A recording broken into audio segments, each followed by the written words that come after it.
What we are witnessing right now is political intrigue best suited for an episode of House of Cards. You will remember the leaked peace plan for Ukraine, and if you do not, then I have an unhinged, off-script, 50-minute rant about just how silly it is. But the present focus has shifted to three questions. Who exactly wrote the thing? Who leaked it? And why? Because the answers to those questions reveal three corresponding pieces of critical information. 1. The existence of all sorts of problems within the US government. 2. How there is little doubt that Russia is playing the White House to some degree here. And 3. That Europe is fumbling this situation more generally. Let me walk you through the timeline real quick. Right before the full document was leaked, Axios was already reporting on its existence. That led to the first bizarre part of the situation. The chief U.S. negotiator, Steve Witkoff, on the website formerly known as Twitter, posted in response to that initial report that he must have got this from K, the he being the Axios reporter, and the K being Kirill Dmitriev, Witkoff's Russian counterpart in the negotiations. Witkoff immediately deleted the post, apparently having meant to send a private message to someone unknown, but instead making a very, very bad mistake, and a public one at that. Not the worst mistake he made this week, but still a bad one. Then came the leak of the full peace plan, which anyone with a Western pulse realized was an absolute joke. The whispers out of the State Department were that officials were puzzled. They had never seen such a plan before, and would not approve a document with so many glaring errors, even ignoring the political problems with it. However, Trump did not deny the authenticity of the plan, though he added a caveat that any of its provisions should not be treated as the last word on the subject, with Ukraine still to add its input. J.D. Vance, also on the website formerly known as Twitter, among other things, said that every criticism of the peace framework the administration is working on either misunderstands the framework or misstates some of the critical reality on the ground, apparently unaware that the framework itself misunderstands basic facts of international relations.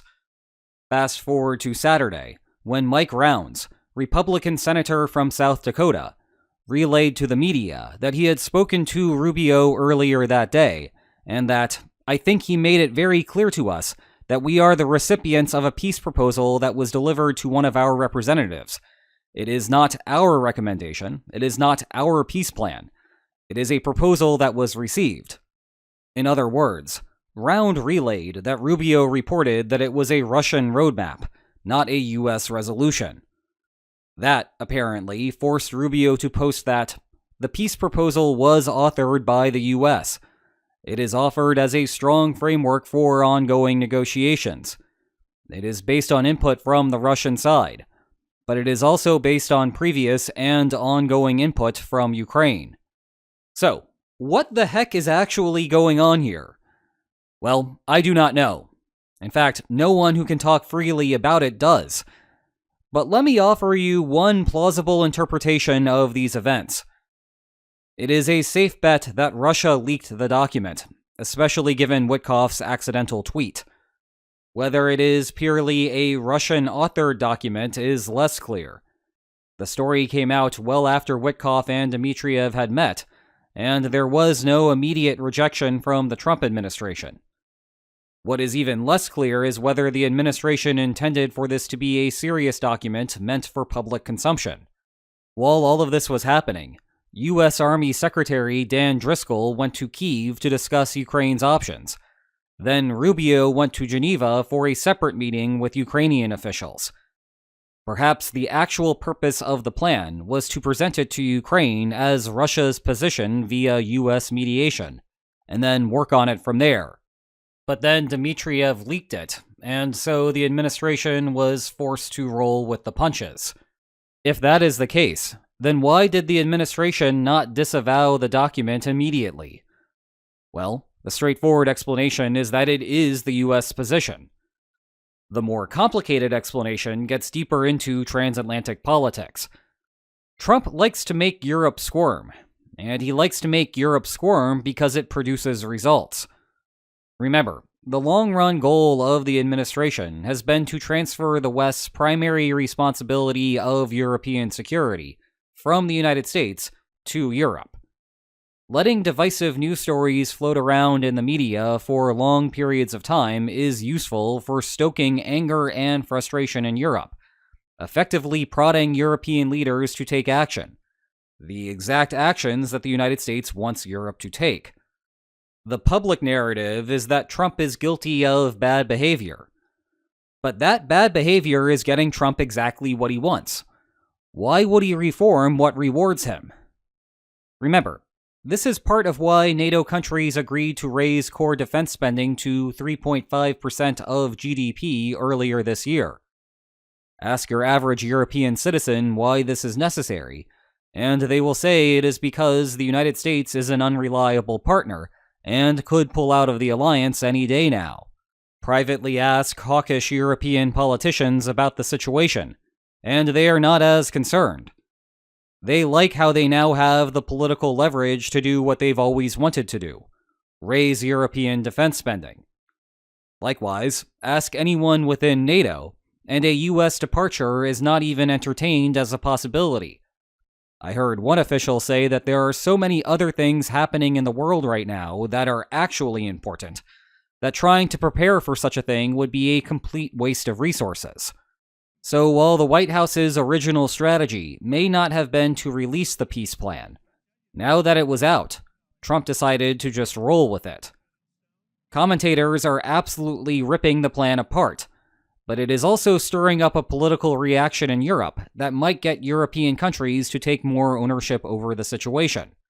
Again, this is feeding right into what Trump wants. Along those lines, the whole situation reveals a more central problem with the Trump administration. And it is not the peace plan, at least not directly. Rather, the peace plan is a symptom of a much bigger problem, one that Europe could solve, or at least mitigate if it wants to, but still has not. Europe and Ukraine have lost the initiative on every front here. Ukraine is primarily responsible for having lost the initiative on the military end of things. That can be forgiven, though. Kyiv faces a ton of physical limitations, from men to metal, that prevent blue and yellow soldiers from going on the offensive. In contrast, Europe is primarily responsible for having lost the initiative on the political front, and it is much, much harder to forgive that, because it is really an own goal. You see, based on reporting and leaks from the White House itself, there are 3 things abundantly clear about Donald Trump. Russia seems to have figured these out and is playing accordingly. Europe either has not figured them out or just does not understand how to adjust. The first thing is that Trump likes being President of the United States, and the pomp and circumstance that comes with it. The second thing is that Trump does not like putting in the effort that the day-to-day grind of being the President of the United States requires. And the third thing is that Trump does not have the experience in politics to make up for the lack of effort. Part 1 explains why Trump is now president for a second time. Parts 2 and 3 create a wide-open window for political entrepreneurs to take advantage of the situation. You can see this in how the White House has operated over the course of the last year. Everyone has their own interests, and you observe all sorts of political jockeying to win the president's favor. Inside the Pentagon, you have the Secretary of the department formerly known as Defense, whose chief focus has been on reforming the military to be more in line with the right's political positions, and who also has a complete lack of experience in adjudicating policy. Deeper inside the Pentagon, you have Undersecretary for Policy Bridge Colby, whose singular focus is on constraining China, though he has found himself on the outside looking in as of late. You may recall that the Pentagon held up weapons shipments to Europe in July, and the White House reacted in befuddlement, stripping away some of the department's control over those decisions. You can further imagine how Colby feels about the United States dumping significant resources in the Caribbean, and all of the political capital that has come with targeting alleged drug boats. Why are all of those resources headed over to Venezuela, you may ask? Well, Look no further than Marco Antonio Rubio, Secretary of State, who has for decades wanted to take action against Caracas. And now it appears he has a sympathetic ear in President Trump. Now, I hate that it feels like we are doing 1960s criminology with this White House, but here we are and here we go. Rubio has been the acting national security advisor since May 1st. That was a long time ago, and I need not tell you that being Secretary of State is too much work for one person already. So is being the national security advisor. The only way to square that circle is that Trump thinks that he is doing a great job at both of those roles, and thus is in no rush to name a permanent replacement for national security advisor. When Rubio is not thinking about Venezuela, his opinions on Ukraine match what you would expect from the national security establishment. But he is not always winning the internal battles. For evidence there, see Keith Kellogg, the special envoy to Ukraine. Reports are that he is frustrated enough with the White House's policy that he declared his resignation for January. That takes us to Witkoff, who left his job as a real estate developer to take the role of special envoy, ostensibly to raise his public profile and leave a lasting mark on the world. Except he has no experience in politics, never mind international relations. And while I do not doubt that he was a good negotiator in the context of his previous position, it is hard enough to negotiate in a domain that you are unfamiliar with. It is even harder when you switch to international relations. He has spent his entire life negotiating contracts in the shadow of a strong legal system that can guarantee the enforcement of said contracts. Such enforcement is non-existent in international relations, and so everything that Witkoff has learned for decades needs to be unlearned for his current position. So when you see clunkers like this peace deal, remember not to attribute that to malice, when incompetence provides an alternative explanation. Critics like to point out all of the business benefits built into the proposed plan as the administration's real reason for supporting it. But remember that none of those will come to fruition if Russia breaks the deal within a year. Thus, even someone with a money mindset still needs a stable solution. Anyway, the central lesson here is that when you have someone like Trump in charge of a large bureaucracy without the capacity and willingness to run it, you tend to get a bunch of lower-level bureaucrats running around, each with their own competing interests, trying to be the one that the leader magically decides is correct. Hence the disjointed foreign policy that the United States has pursued in 2025. What is likely a Russian leak is just the next logical step. In the absence of a strong bureaucratic authority, whoever can set the agenda will disproportionately reap the benefits. When your proposal is the one that everyone is already talking about, it is tempting for the weak bureaucrat to just go along with it, because looking elsewhere would require more effort. It is also hard for someone else to displace the proposal, because you have to convince a bunch of others in the bureaucracy to exert effort themselves to shift directions. Russia understands this logic, hence the leak, or at least seemingly hence the leak. And given that the plan is all that we have been talking about for days now, mission accomplished. Meanwhile, over in Europe, what was the chief complaint about the plan? It is not the content of the document. That is secondary. It is that Europe was not consulted during the formation of the document, which itself is frustrating, but also gave rise to the various other problems. However, here is the thing. Russia, whether in conjunction with Witkoff or not, managed to produce a document that we can all discuss. Europe has done nothing of the sort, and the last time that there has been anything resembling concepts of a plan from Europe came many, many months ago at this point. I would love nothing more than for my next video to be an hour-long dissection of a European peace plan. It would be good for the world and easy content production on my end. But I cannot do that because no such plan exists. And the only other plan of serious substance that I can recall also came from the United States. It was Kellogg's, which is how he became the special envoy. If Europe complains that the continent was not a part of the formation of the proposal, there is a very simple solution. Propose your own peace deal. There is no rule that the United States or Russia has to be present while writing such a document. So just do it on your own, make it slightly more plausible than the existing one, and let that set the agenda. There are limits here, of course.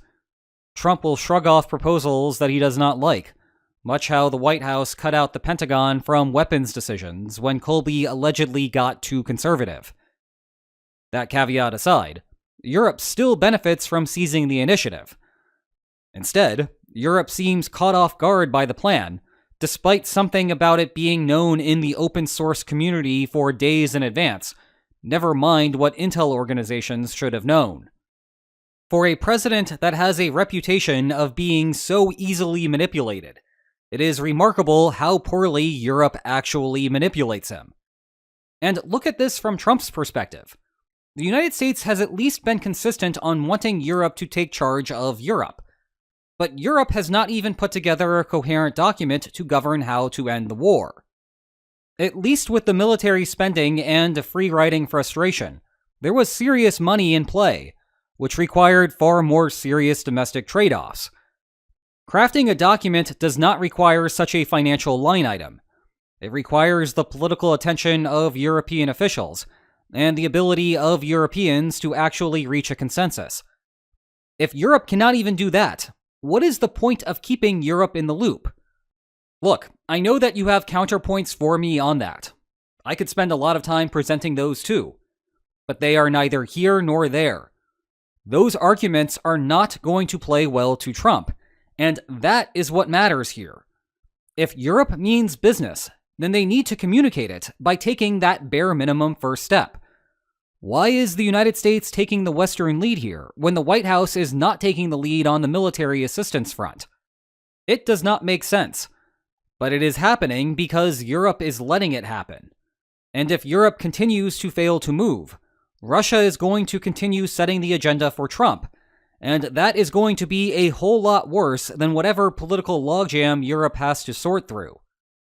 European politicians love a good debate, but now is not the time for that.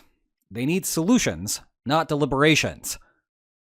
Meanwhile, now is the time for me to tell you about these two excellent books on the war. Check the video description for more information about them. And if you enjoyed today's video, then please like, share, and subscribe. And I will see you next time. Take care. Speak of the devil. Just as I was rendering this video, Europe released a 24-point counter-proposal. Well, better late than never. This should have been the thing that was released first, but here we are, and I guess I know what I'm doing tomorrow. See you then.